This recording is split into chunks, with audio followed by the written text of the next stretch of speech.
I want to shift gears to Aaron Rodgers. Obviously, he suffered an Achilles injury.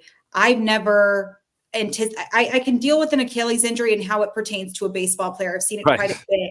But when it comes to a quarterback, how does that hinder your performance? Big time. I shredded my knee twice in college at SC, and at that time we were still wearing plaster casts from toes to groin, right? And you had to cut a little hole in it, put the muscle stem in there so it wouldn't atrophy. Now, I mean, I had knee replacement a couple of years ago, and I was literally 2 hours after surgery walking down the hallway.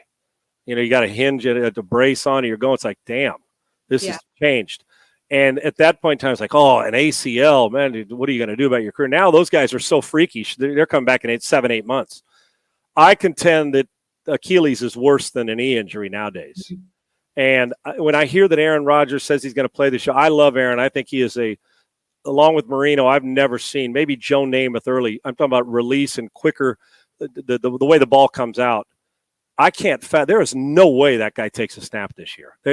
With an Achilles, I mean, I've never seen a guy in my life, and I've been around him, come back 4 months after an Achilles. If he does, he's even more freaky than I thought. But the ability, because one thing about it is, and it's that feeling of, okay, because it's like when you ride motorcycles, you're a motorcycle jumper, you're jumping out of a plane, a paratrooper.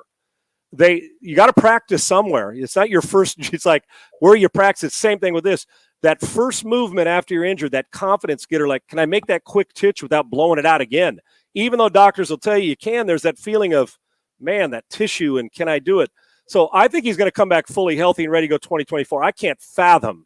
And those poor Jets with that piss-poor offense they got to deal with, because they're a Super Bowl team with him. But as freakish as he is, I think, and the ability to move quick and the urgency of the boom, boom, reset and throw can become a problem. But once you get full healthy again, look at Kevin Durant in the NBA. He had he's recovered.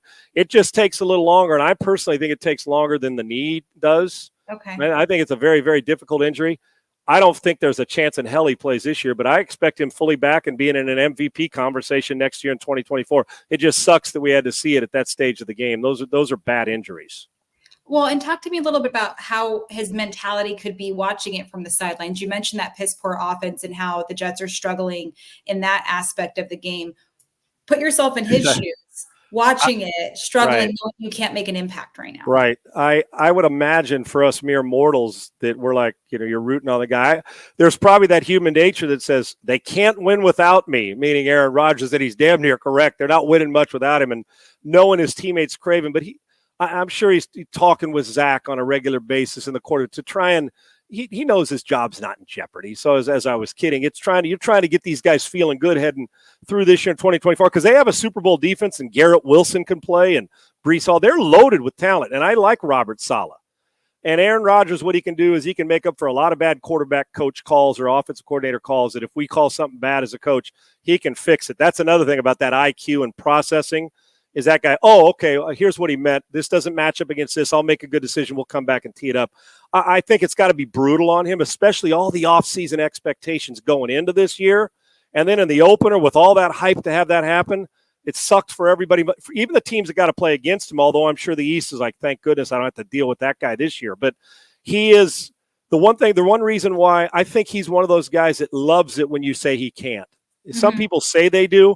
I actually think he cherishes it and feeds off, I can't, I'll see you in March. I can't, I'll be in the MVP talk. I can't, I'm going to take the Jets to a Super Bowl. So I don't doubt anything he does, but I know it's the competitor. Hell, it's hard for Brady right now or Greg Olson to sit and watch, because you never get to do it again once you walk away from it.